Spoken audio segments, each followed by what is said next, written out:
Hey everybody, it's Jason Blaha here, and today I want to talk to you guys about something that is a partial truth told out there in the fitness world, but it's not a complete truth, and it's because it's partially based on some misinformation. And that's this question of when it comes to diet, and particularly when we're talking about diet adjustments for body composition, fat loss, minimizing fat gains while trying to gain muscle, things like that. People always say, everybody's different. You got to find what works for you.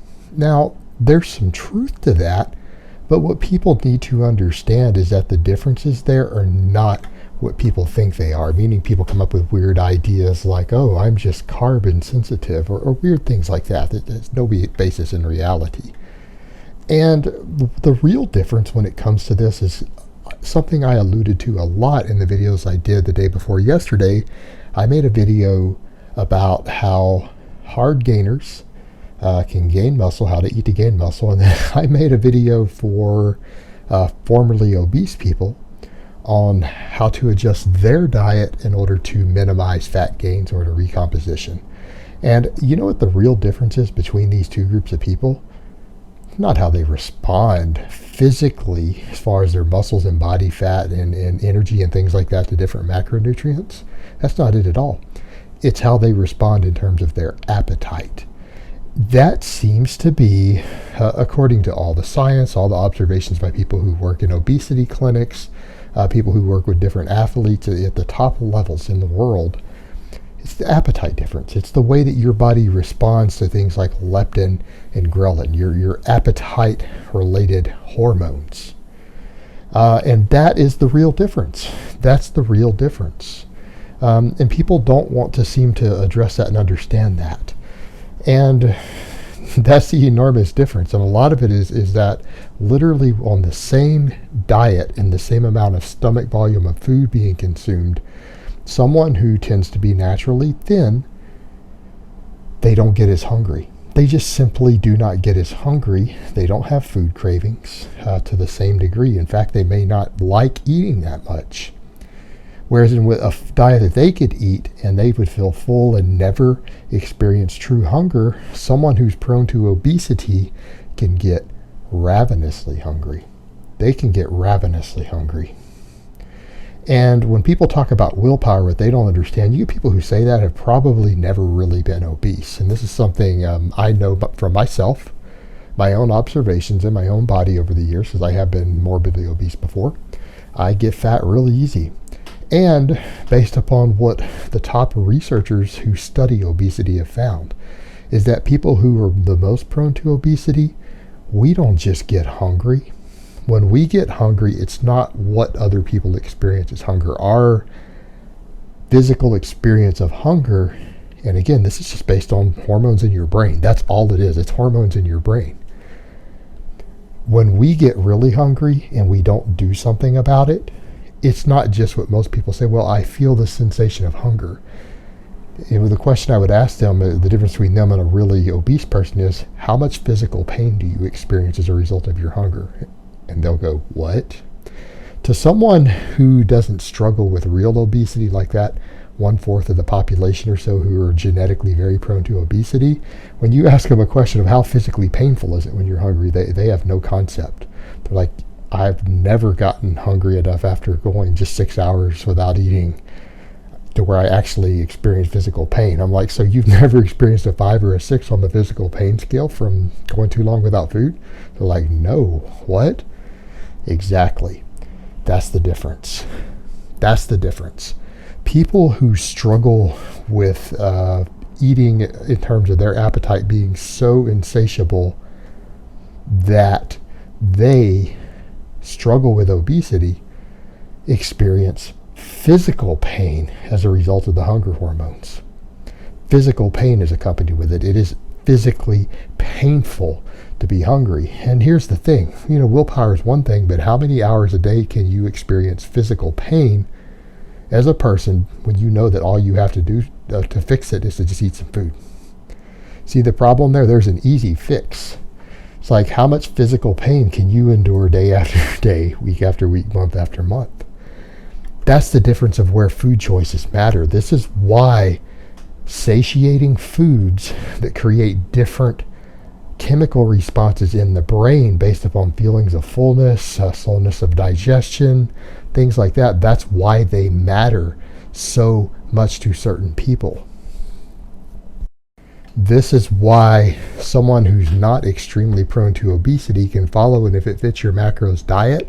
They can work in 500 calories of Pop-Tarts or ice cream every day or more and experience weight loss and control it just by tracking and measuring everything, particularly if they're not a voracious overeater. That's why a diet like that is successful for them, because they don't actually experience that level of hunger.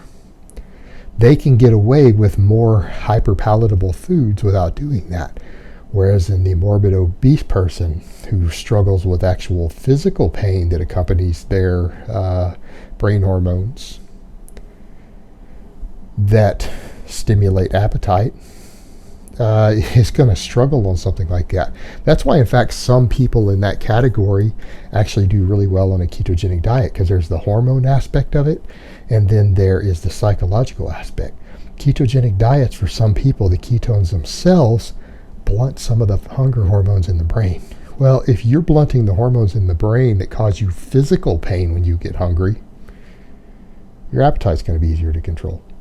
Or if those people eat a diet with very, very highly satiating food, let's say they pick potatoes as their primary carb, the satiation scale on potatoes is extremely high, or beans and brown rice, they're not going to experience the physical pain they would consuming the same amount of calories of a more hyperpalatable food, particularly a food that triggers additional hunger in the brain, either a food that they're physically addicted to or a food that's just simply prone to it by its chemical nature. You know, potato chips, perfect example. They make you hungry. Salty, fatty, with flavor enhancers thrown in. All right, or sugary and fatty with flavor enhancers thrown in. That is a wicked combination because it triggers multiple hunger sensors in the tongue.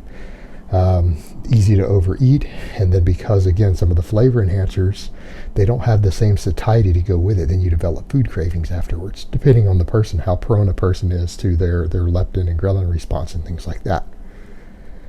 So there's an interesting point. That's why people who are more morbidly obese do better on that, because they're not experiencing that. And then food boredom sets in. And that's the same thing. I'm not a fan of ketogenic diets, but what's the biggest problem you see with fat people who do a ketogenic diet? They don't stick to a true keto diet. That diet also works on getting really bored with your food. The more bored you become with your food, the less likely you are to overeat. Kind of the same problem the skinny person runs into bulking, isn't it? They might be able to bulk for a few weeks on chicken, broccoli, and brown rice till they get bored with it. When you get bored with your food selection, what happens? You eat less automatically by default. Well, you'll see people who take a diet like that, and what do? When they get bored of it, they decide, let's see, can I find a way to make keto pizza out of using cauliflower crust and almond flour to get the net carbs low so that I can put all this hyperpalatable food on it, throw cheese and pasta sauce on top of it. And then these people stop losing body fat, don't they? Because they take a diet that might work in that sense of there's a hormone blunting aspect with the ketones, and then there's the food boredom, and then they go right back to finding a hyperpalatable food that matches their diet. And then these people still stay 20, 30 pounds overweight, and they don't lose any more weight. That's kind of the difference. People are different, but we're different in our response to appetite from hormones, stomach fullness, hyperpalatability of foods, and we're different in our psychological response to food. But you know what? On a physiological level, pretty much every human out there responds to carbs, fat, protein, and calories the same as far as the way their body reacts. Their fat stores react, the way their muscle tissue reacts, the way their organs react. That's all the same. Where we differ is our brain chemistry and our psychological response to food. That's what actually matters. It's not a physical difference in the actual physical structures of the body. It's completely psychological and brain chemistry. That's the only difference between people. That is literally the difference between the really skinny kid and the person who's 100 pounds overweight at the same age. That's the only difference. And that's stuff that people need to remember when you start looking into diets and trying to figure out what works for you. Alright guys, but that's really all I have to say on that today. I hope it's been informative, and I will talk to you guys next time.